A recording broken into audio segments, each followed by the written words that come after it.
Yes, PCOS is reversible, but ये जानना बहुत जरूरी है कि आपके कौन से टाइप का पीसीओएस है या आपका कौन सा कॉम्बिनेशन है, क्योंकि स्ट्रैटेजीज डिफरेंट है डिफरेंट पीसीओएस के लिए।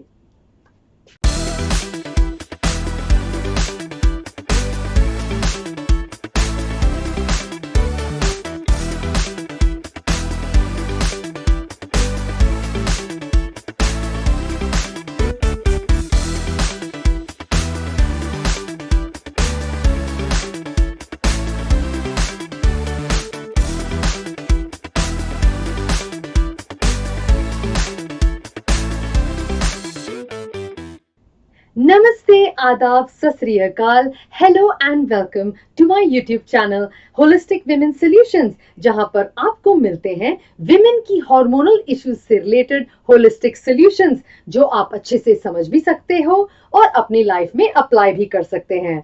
मेरा नाम है coach AJ and I am on a mission to help women with their hormonal issues. And आज का इशू है पीसीओएस एंड खासकर पीसीओएस रिवर्सल कैसे होता है। सो चलिए समझते हैं आज का वीडियो। ऑलराइट, तो पहली बात, what is PCOS? PCOS stands for polycystic ovarian syndrome, और कुछ लोग इसको डिसऑर्डर भी बोलते हैं, which is PCOD. But most important ये बात जानना है कि ये आखिर डिसऑर्डर है क्या और इसके बारे में बात ही क्यों करनी हमें। ऑलराइट, तो ये भी एक हार्मोनल डिसऑर्डर है। पीसीओएस उन विमेन को होता है जो अपने रिप्रोडक्टिव फेज में होती हैं, यानी कि जिनको पीरियड शुरू हुए हैं एंड जो बिफोर मेनोपॉज हैं।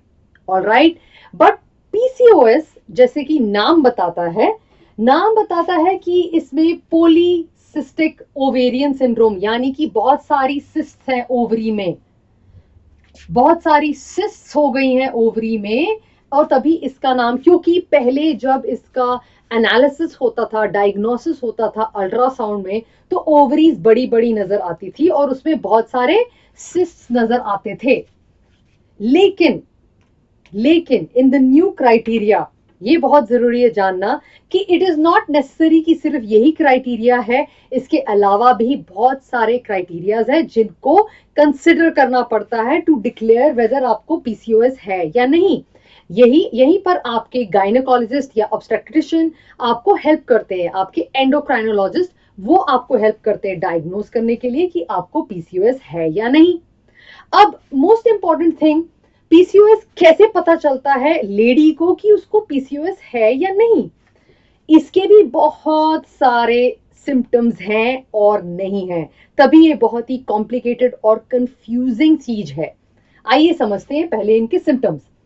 तो सबसे पहले विमेन जब अपना देखती हैं कि उनके पीरियड्स रेगुलर नहीं हैं, बहुत ज्यादा बार मिसिंग हो रहे हैं, सिर्फ साल में सिर्फ 9 बार हो रहे हैं या उससे कम हो रहे हैं, या फिर बहुत ज्यादा मिस्ड है या बहुत हैवी है, ऐसे अगर इरेगुलर पीरियड्स रहते हैं तो यूजुअली कंसिडर किया जाता है कि पीसीओएस है। उसके साथ और भी सिम्टम्स नोटिस किए जाते हैं, जैसे कि हेयर से रिलेटेड सिम्टम्स, यानी कि बालों से रिलेटेड सिम्टम्स, और वो भी सिम्टम्स 2 टाइप के रहते हैं। ये दोनों टाइप मैं आपको भी समझाती हूँ। दोनों ही मेल टाइप के प्रॉब्लम्स हैं, यानी कि एक तो मेल पैटर्न बॉल्डनेस, यानी कि आपके जो हेयर लाइन है वो पीछे की तरफ जाने लग जाती है, आपका हेयर लॉस मेल्स जैसा होने लग जाता है। मेल का जो पैटर्न बॉल्डनेस होता है वो ऐसे होता है, तो बीच में से सारे बाल जाने लग जाते हैं।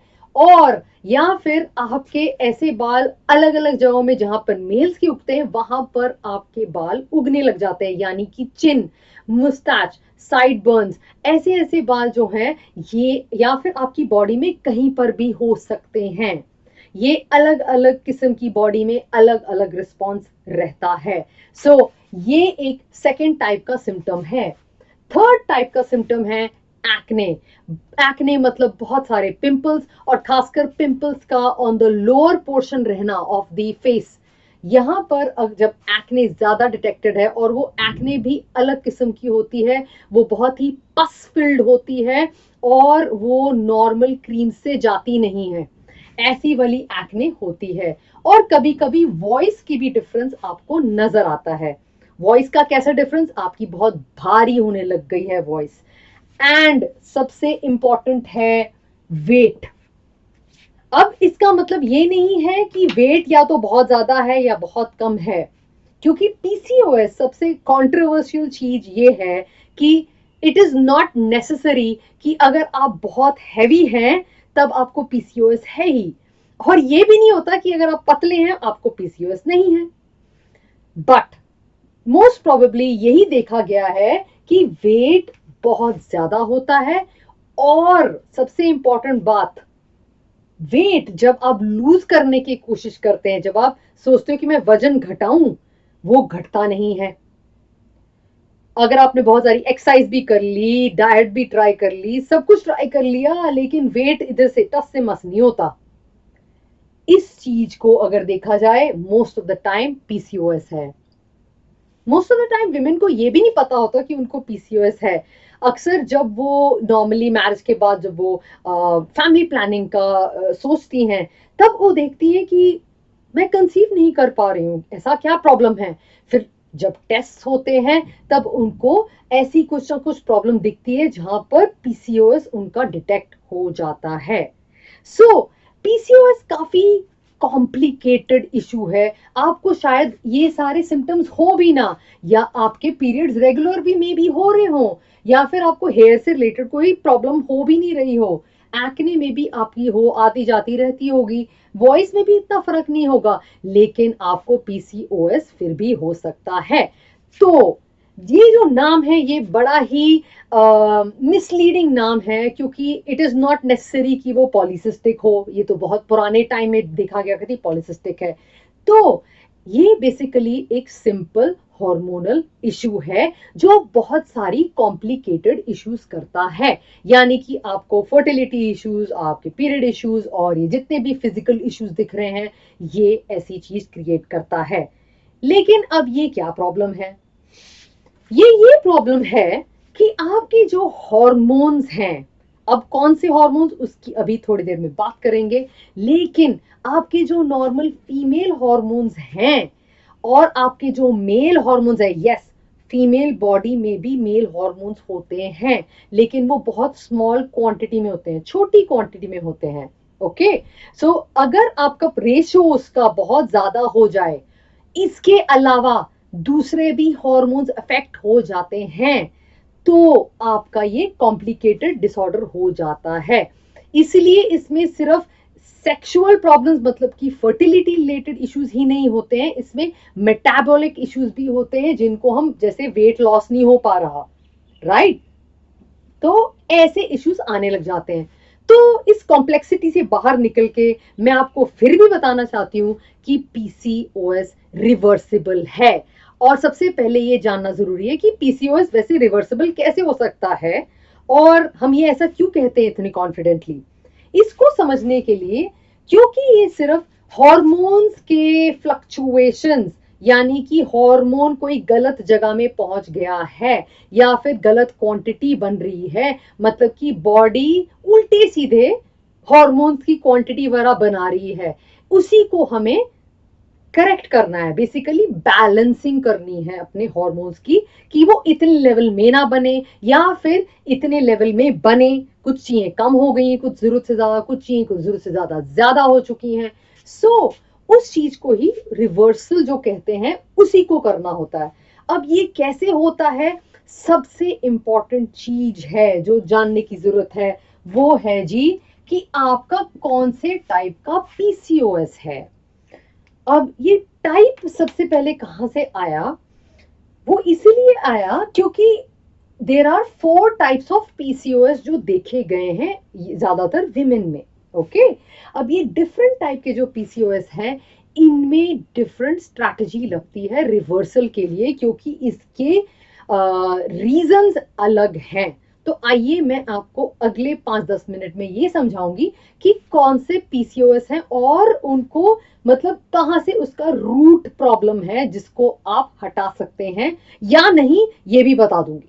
ओके, सो पहले देखते हैं, the first one and the most common one is insulin resistance, जिसको हम शॉर्ट फॉर्म में IR का नाम भी कभी कभी आप देखेंगे।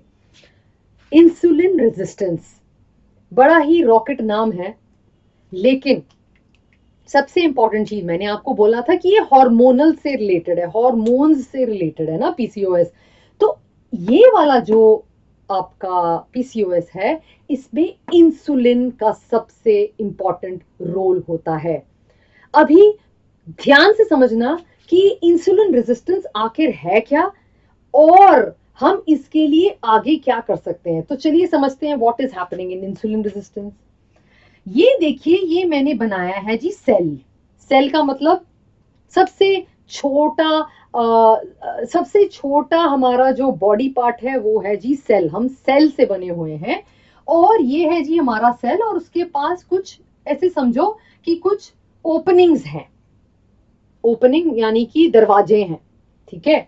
और ये दरवाजे क्यों हैं? क्योंकि जब सेल को जरूरत पड़ती किसी चीज की, मुझे चाहिए जी ग्लूकोज, तो ये सेल बताएगा ब्रेन को, जी मेरे को ग्लूकोज भेजो, नहीं है भेजिए प्लीज, और तभी ये दरवाजे खुलेंगे, ठीक है।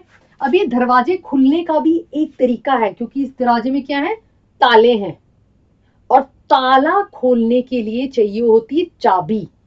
ये चाबी, ये जो आपको नजर आ रही है नीले कलर की चाबी, ये चाबी है जी कौन, इंसुलिन, यानी कि हार्मोन। इंसुलिन कौन बनाता है, हमारा पैनक्रियाज बनाते हैं इंसुलिन, और इंसुलिन का बेसिक काम सिर्फ यही है कि मेरे को ब्लड शुगर मतलब कि ग्लूकोज देना है। इतना ही समझना है आपको। मेरा काम है, मतलब इंसुलिन का काम है ग्लूकोज देना। सेल ने मांगा जी मेरे पास एनर्जी नहीं है, मेरे को दो ग्लूकोज, तो ग्लूकोज के लिए इसने बोला, तो ब्रेन ने क्या कहा जी, इंसुलिन जी, पैनक्रियाज को बोला इंसुलिन बनाइए भाई। और ये पहले तो हमें इंफॉर्मेशन मिली कि खाइए, हमने खाना खाया, अब खाना खा के इमीडिएटली थोड़ी चला जाएगा सेल के अंदर। सेल के अंदर जाने के लिए कौन चाहिए, चाबी, और ये चाबी बनेगी और फिर अंदर जाएगा हमारा ग्लूकोज। चाबी ने इसको खोला तो फिर हमारा ग्लूकोज अंदर जाना शुरू कर देगा, ठीक है।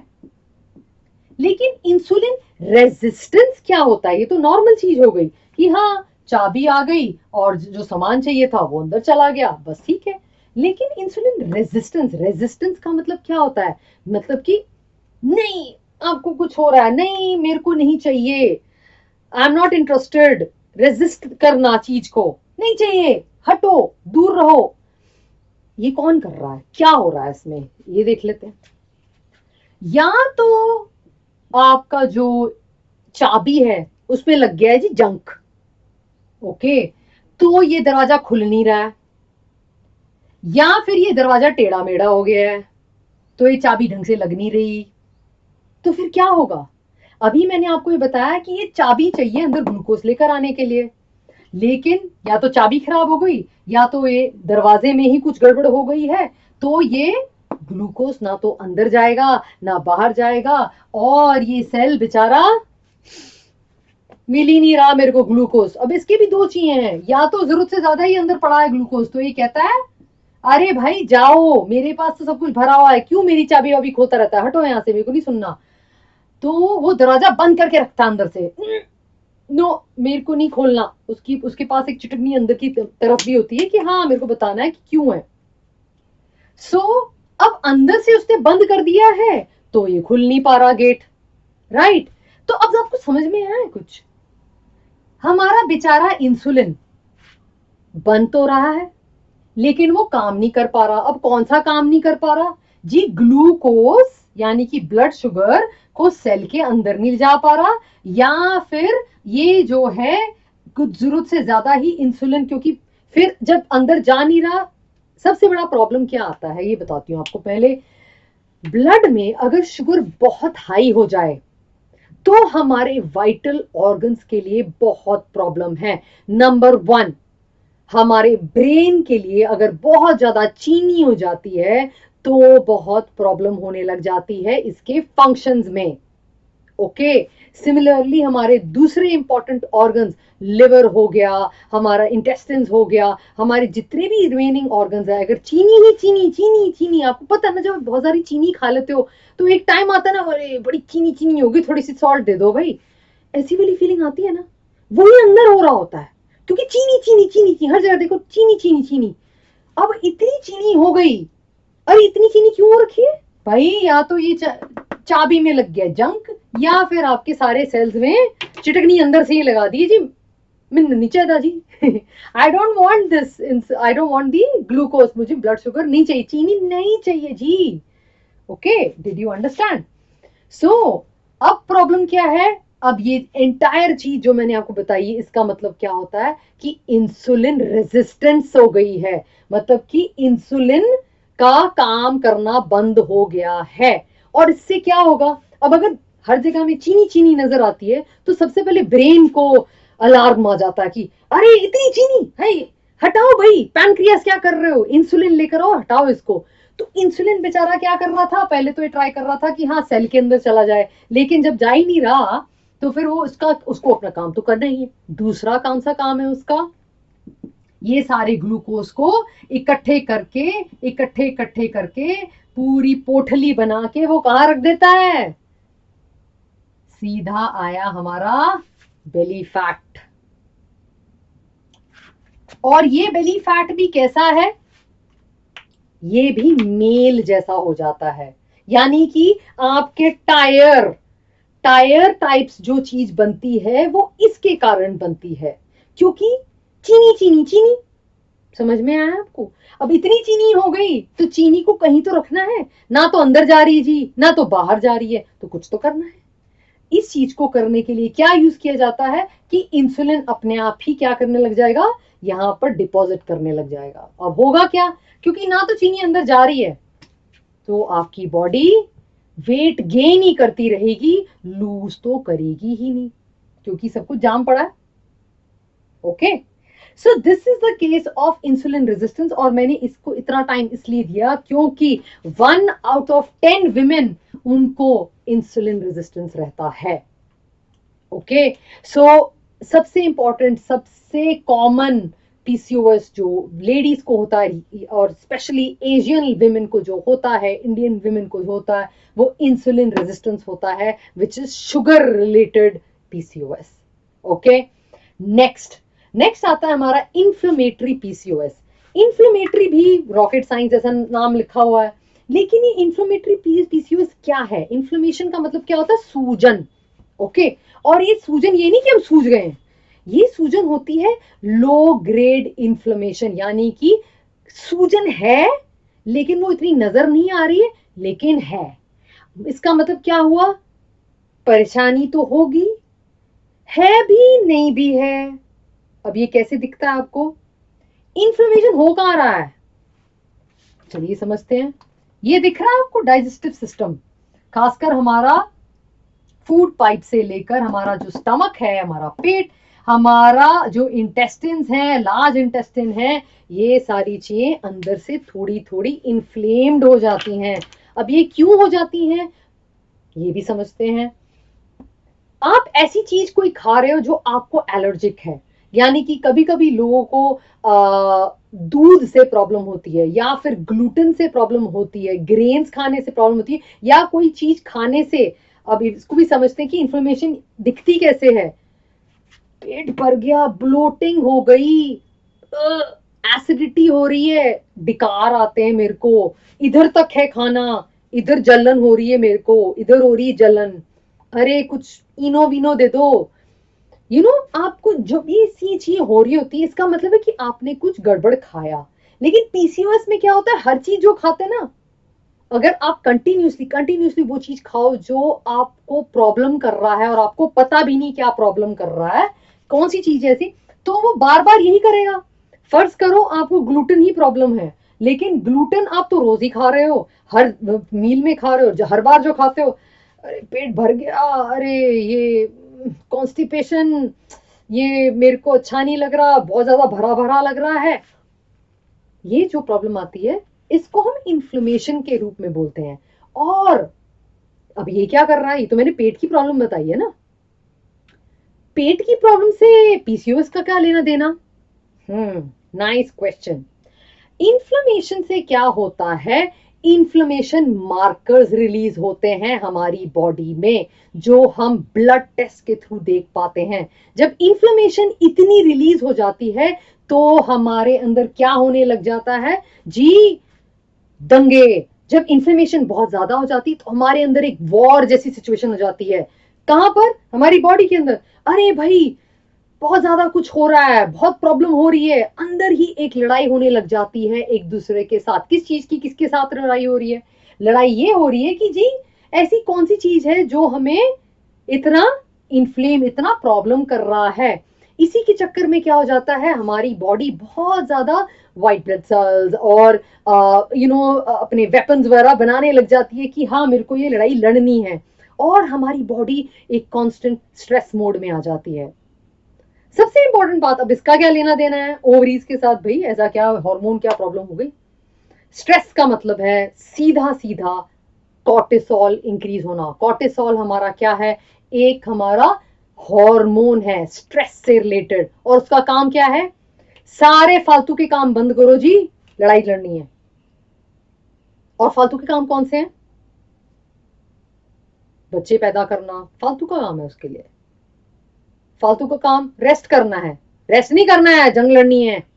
तो हमेशा आप अलर्ट लेते हो, मेरे को, आपको नींद नहीं आएगी, आपको हमेशा प्रॉब्लम रहेगी, आपकी आपकी बॉडी के अंदर हमेशा लड़ाई हो रही है। सिंपल सोचो, लड़ाई होती जा रही है तो क्या प्रॉब्लम होगी? कोई ना कोई तो प्रॉब्लम होगी। तो प्रॉब्लम क्या आती है? अब ओवरीज को क्या इंफॉर्मेशन मिली, भाई लड़ाई हो रही है, बंद करो ये सब, एंड्रोजन रिलीज करो। एंड्रोजन क्या है? एंड्रोजन वही हार्मोन है जो आपके मेल वाले कैरेक्टरिस्टिक्स बनाता है। और ये क्यों बनते हैं भाई? भाई मेल वाली चीज आनी चाहिए ना लड़ने के लिए, समझे आप? तो ये होता है बड़ा ही कॉम्प्लिकेटेड चीज। This is the problem with inflammatory PCOS. Next आते हैं एड्रिनल पीसीओएस। एड्रिनल पीसीओएस भी इन्फ्लेमेशन से रिलेटेड है, लेकिन इसमें एक बहुत ही खास डिफरेंस है, और वो ये है कि ये अक्सर जेनेटिकली आता है। यानी कि या तो ये बचपन से, जब से यू आर बॉर्न तब से होता है, या फिर ये आगे जाके खुद डेवलप हो जाता है। यानी कि आपकी एड्रिनल्स में ऐसी म्यूटेशन हो जाती है, चेंजेस हो जाते हैं। एड्रिनल क्या है पहले तो ये समझ लेते हैं। एड्रिनल वो ग्लैंड है जो आपके किडनीज के ऊपर है। किडनीज के ऊपर ना एक टोपी सी होती है, उसको कहते हैं एड्रिनल। और इनका काम क्या रहता है? इनका काम होता है आपका कॉर्टिसोल रिलीज करना। इसका भी सिंपल सी बात है, हार्मोन। और इसका ये भी काम होता है एड्रिनलिन, ये भी रिलीज करना इसका काम रहता है। और इसका क्या काम होता है? एड्रिनलिन का मतलब है हर बार fight mode, fight mode, fight mode, fight mode में रखना बॉडी को। इसका बेसिक काम होता है कि इनको प्रोटेक्ट करनी है बॉडी। लेकिन क्या हो रहा है, क्योंकि इस एड्रिनल को, ये वाले ग्लैंड्स को क्या हो गया है जी, अंदर से म्यूटेशन हो गई। मतलब कि डीएनए ऐसा चेंज हो गया कि भाई ज्यादा ही प्रोड्यूस करना है जी, सब कुछ जब ज्यादा ही प्रोड्यूस करना है, मतलब एंड्रोजेंस यानी कि कॉर्टिसोल, आपका एड्रेनलिन और हमारे एंड्रोजेंस, ये सारे ज्यादा ज्यादा बनाएगा वो। अब वो ज्यादा ज्यादा क्यों बना रहा है? क्योंकि इसके अंदर डिफरेंस होगा। हमारी बॉडी के अंदर कोई जंग नहीं हो रही है। इस केस में तो जंग हो रही थी, इन्फ्लेमेशन हो रखी थी, तभी जंग हो रही है। लेकिन इसमें तो जंग हो ही नहीं रही है। और इसमें क्या हो गया जी, इधर हो गई जी प्रॉब्लम। तो सबसे बड़ी इंपॉर्टेंट थिंग है कि अगर हमें इस चीज को सॉल्व भी करना है तो इसको करना है ठीक, ना कि कोई इंफ्लेमेशन है। समझे आप थोड़ा सा? और अब हम आते हैं फोर्थ वाले ऑप्शन में, विच इज पोस्ट पिल।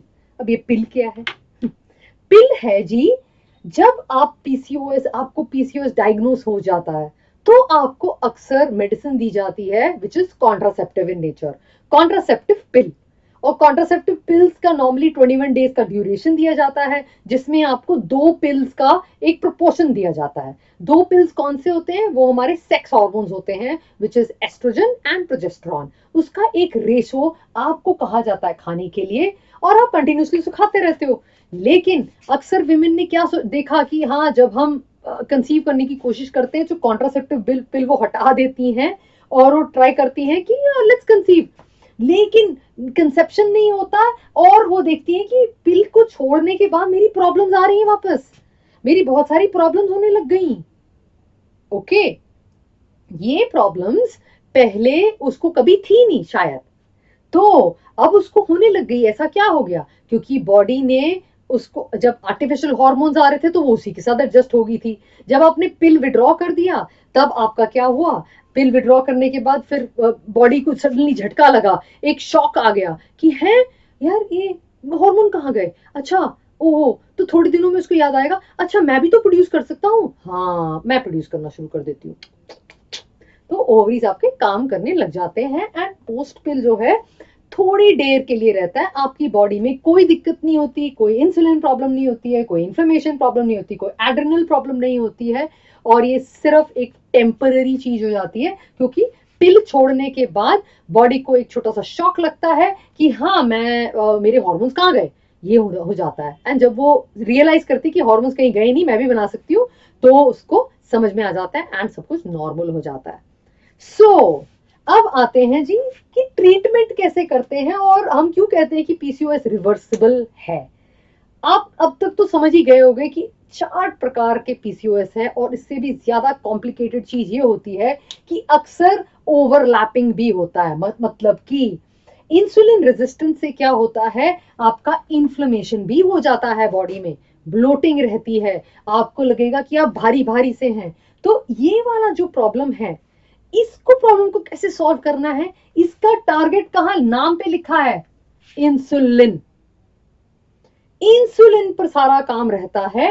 इसीलिए इसमें अगर आप वो स्ट्रैटेजी लगाओगे कि हाँ मैं पिल छोड़ के मेरा ये ठीक हो जाएगा, क्योंकि आपने शायद पिल लेना शुरू किया और आप ठीक ठीक लग रहा था भाई, अब तो ठीक ही हो गया, लेकिन जब आप पिल छोड़ोगे तो क्या होगा? आपके जो सिम्टम्स है वो कम ड्यूरेशन, टेम्पररी नहीं, हमेशा के लिए हो जाएंगे। क्यों? क्योंकि आपके इंसुलिन में तो रेजिस्टेंस है, इंसुलिन रेजिस्टेंस हो चुकी है बॉडी, तो आपका डायबिटीज के भी चांसेस ज्यादा हो जाएंगे, कार्डियोवास्कुलर इश्यूज के भी ज्यादा हो जाएंगे, क्योंकि वो ऑलरेडी थे अंदर। इसमें अक्सर आपको दी जाती है एक्स्ट्रा गोलियां, जैसे कि मेटफॉर्मिन वगैरह दी जाती है, क्योंकि आपका इंसुलिन को हमें करेक्ट प्रोपोर्शन में लाना होता है। इसकी और भी होलिस्टिक स्ट्रैटेजीज होती हैं जो मैं आपको अगले वीडियो में बताऊंगी। Next, inflammatory PCOS. मैंने आपको बताया था कि इंफ्लेमेटरी पीसीओएस तब होता है जब आप कुछ ऐसी चीज खाते हैं जो आपकी बॉडी के लिए एलर्जिक है, या फिर आपकी बॉडी उसको अच्छे से पचा नहीं रही है, कुछ ऐसी प्रॉब्लम हो रही है कि बॉडी उसको ना एक्सेप्ट नहीं कर रही है। ओके, जब आप वो चीज जान लेते हो, पकड़ लेते हो और उसको अपनी डाइट से हटा देते हो, तब आपका पीसीओएस रिवर्स होने स्टार्ट हो सकता है।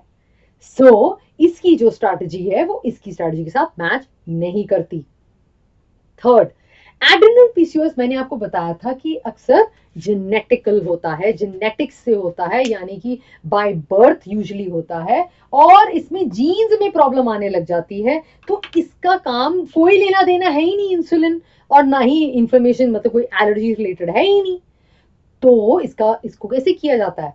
ये नॉर्मली रिवर्स नहीं होता है, इसकी स्ट्रैटेजी अलग होती है। इसको संभालने की स्ट्रैटेजी अलग ये होती है कि आपको एड्रेनल्स को कंट्रोल करना होता है, जिसके लिए डॉक्टर स्पेशल मेडिसिन देते हैं। फोर्थ, मैंने आपको बताया ही है कि पोस्ट पिल लेने के बाद, पिल छोड़ने के बाद आपको इश्यूज आने लग गए, लेकिन आप देखेंगे कि आप बिना कुछ किए विद इन अ मंथ सारे प्रॉब्लम्स सॉल्व होने लग जाती हैं। आज की वीडियो में मैंने आपको बताया कि पीसीओएस एक्चुअली होता क्या है, और आपको किस वे से आपको सिम्टम्स दिखते हैं, और कौन से टाइप की पीसीओएस होते हैं, और हम पीसीओएस रिवर्सल पॉसिबल क्यों कहते हैं, इसका लॉजिक क्या है, ये मैंने आपको समझाने की कोशिश की है। अगले वीडियो में मैं आपको बताऊंगी इसकी एग्जैक्ट स्ट्रैटेजीज जो आप अप्लाई कर सकते हैं अपने पीसीओएस को रिवर्स करने के लिए। आज के वीडियो से आपको सिर्फ एक ही काम करना है, समझना है कि आपका कौन से पीसीओएस कौन सी कैटेगरी में आता है एंड देन उसकी स्ट्रैटेजीज क्या रहेंगी। आई होप आपको ये वीडियो पसंद आया हो। अगर पसंद आया है तो please put a like end of course share it with other women जिनको नहीं समझ में आ रहा कि उनका वेट क्यों नहीं जा रहा है, उनकी एक्ने क्यों नहीं जा रही, उनके हेयर में ऐसे इश्यूज क्यों आ रहे हैं, उनके पीरियड्स नॉर्मल क्यों नहीं हो रहे। और अगर आप इच्छा छोड़ चुके हैं कि पीसीओएस रिवर्स नहीं हो रहा है, आपको हमेशा के लिए मेडिसिन लेनी पड़ रही है, लेट मी टेल यू, अगर आपको अपना पीसीओएस टाइप पता है, ओके, पता है, तो उसका रिवर्स करने की स्ट्रैटेजीज अलग हैं। अगर आप सही स्ट्रैटेजी लगाएंगे तभी वो रिवर्स होगा। अगर आप गलत स्ट्रैटेजी लगाओगे तो आपको रिवर्सल कभी भी नहीं दिखेगा। So very important ladies, don't lose heart, this is a very complicated thing, लेकिन ये इतनी कॉम्प्लिकेटेड नहीं है अगर आपको राइट स्ट्रैटेजी पता चल जाए। All right, so all the very best. I look forward to each one of you being healthy. See you in my next video. Till then, bye bye. Take care.